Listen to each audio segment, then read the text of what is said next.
आप सभी को राधे राधे और आप सभी का बहुत बहुत स्वागत है मेरे YouTube चैनल ज्ञान धारा में।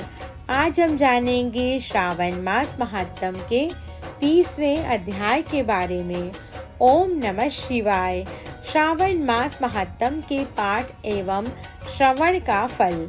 ईश्वर बोले, हे सनत कुमार, मैंने आपसे श्रावण मास का कुछ महात्म्य कहा है।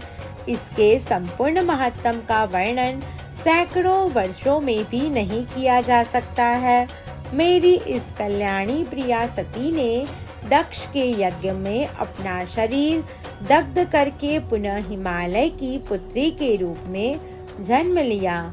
श्रावण मास में व्रत करने के कारण यह मुझे पुनः प्राप्त हुई, इसलिए श्रावण मुझे बहुत ही प्रिय है। यह मास न अधिक शीतल होता है, न ही अधिक गर्म होता है।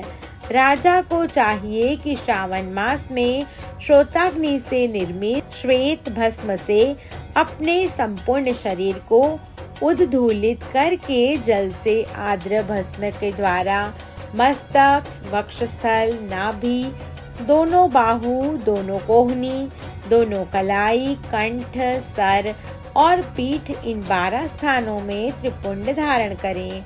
मांस सतों के मंत्र से अथवा सद्योजात आदि मंत्र से अथवा षडाक्षर मंत्र ओम नमः शिवाय से भस्म के द्वारा शरीर को सुशोभित करें और शरीर में 108 रुद्राक्ष धारण करें। कंठ में 32 रुद्राक्ष, सर पर 22, दोनों कानों में 12, दोनों हाथों में 24, दोनों भुजाओं में 8, ललाट पर 1 और शिखा के अग्रभाग में 1 रुद्राक्ष धारण करें। इस प्रकार से करके मेरा पूजन कर पंचाक्षर मंत्र का जप करें।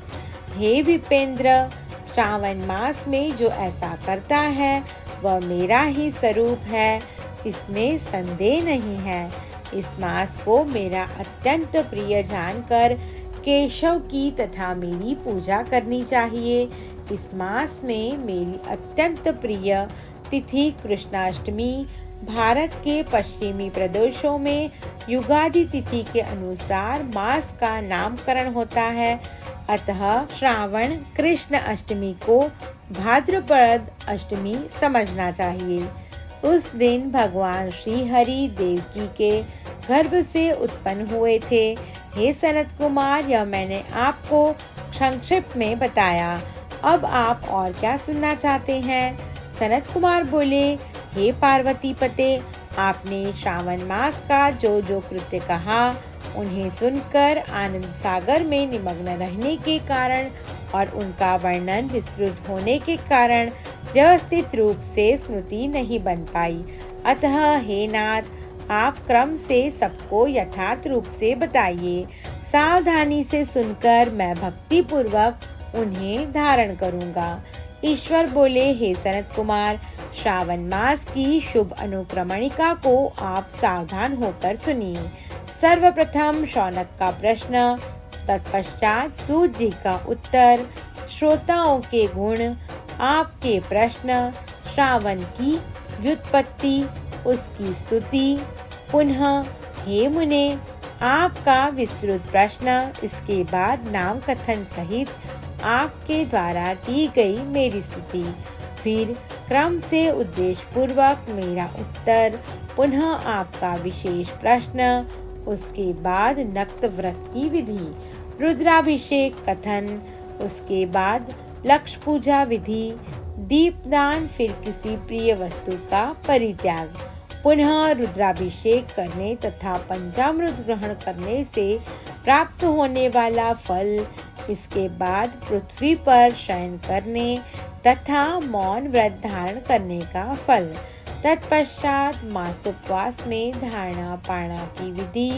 उसके बाद सोमाख्यान में लक्ष्य रुद्रवर्ती विधि, पुनः कोटिलिंग विधान, इसके बाद अनोदन नामक व्रत कहा गया है।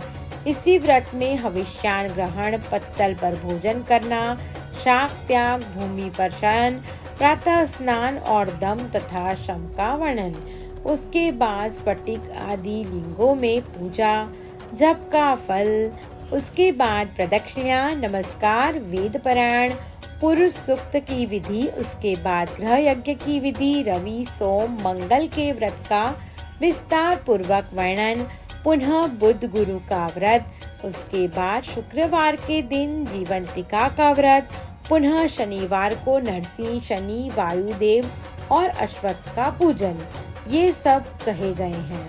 उसके बाद रोटक व्रत का महात्म, औदुंबर व्रत, स्वर्ण गौरी व्रत, दुर्वा गणपति व्रत, पंचमी तिथि में नाग व्रत, षष्ठी तिथि में सुपोदन व्रत, इसके बाद शीतला सप्तमी नामक व्रत, देवी का पवित्रारोपण, उसके बाद दुर्गा कुमारी की पूजा, आशा व्रत, उसके बाद दोनों एकादशियों का व्रत, पुनः श्री हरि का पवित्रारोपण, पुनः त्रयोदशी की तिथि को कामदेव की पूजा, उसके बाद शिव जी का पवित्रक धारण, पुनः उपाकर्म उत्सर्जन तथा श्रवणाकर्म, इसका वर्णन किया गया है। इसके बाद सर्पबलि, यज्ञ, जन्मोत्सव, सभादीप, रक्षाबंधन, संकटनाशन व्रत, कृष्ण जन्माष्टमी व्रत तथा उसकी कथा, पिठोर नामक व्रत, पोला नामक वृष व्रत, कुशग्रहण, नदियों का रजोधर्म, सिंह संक्रमण में गो प्रसव होने पर उसकी शांति, कर्क सिंह संक्रमण काल में तथा श्रावण मास में दान, स्नान, महात्म श्रवण, उसके बाद वाचक पूजा, उसके बाद अगस्त्य अर्घ्य विधि, फिर कर्मों तथा व्रतों के काल का निर्णय बताया गया है। जो श्रावण मास महात्म का पाठ करता है अथवा इसका श्रवण करता है वह इस मास में किए गए व्रतों का फल प्राप्त करता है। हे सनत कुमार, आप इस शुभ अनुक्रम को अपने हृदय में धारण कीजिए। जो इस अध्याय को तथा श्रावण मास के महात्म को सुनता है वह उस फल को प्राप्त करता है जो फल सभी व्रतों का होता है। हे विप्रक्षे, अधिक कहने से क्या लाभ? श्रावण मास में जो विधान किया गया है उनमें से किसी एक व्रत का भी करने वाला मुझे प्रिय है। सूत जी बोले, हे शौनक, शिव जी के अमृतमय इस उत्तम वचन का अपने कर्णपुट से पान करके सनत कुमार आनंदित हुए, कृतकृत्य हो गए। श्रावण मास की स्तुति करते हुए तथा हृदय में शिव जी का स्मरण करते हुए वे देवर्षि श्रेष्ठ सनत कुमार शंकर जी से आज्ञा लेकर चले गए। जिस किसी के समक्ष इस अत्यंत श्रेष्ठ रहस्य को प्रकाशित नहीं करना चाहिए, हे प्रभु, आपकी योग्यता देखकर ही मैंने इसे आपसे कहा है।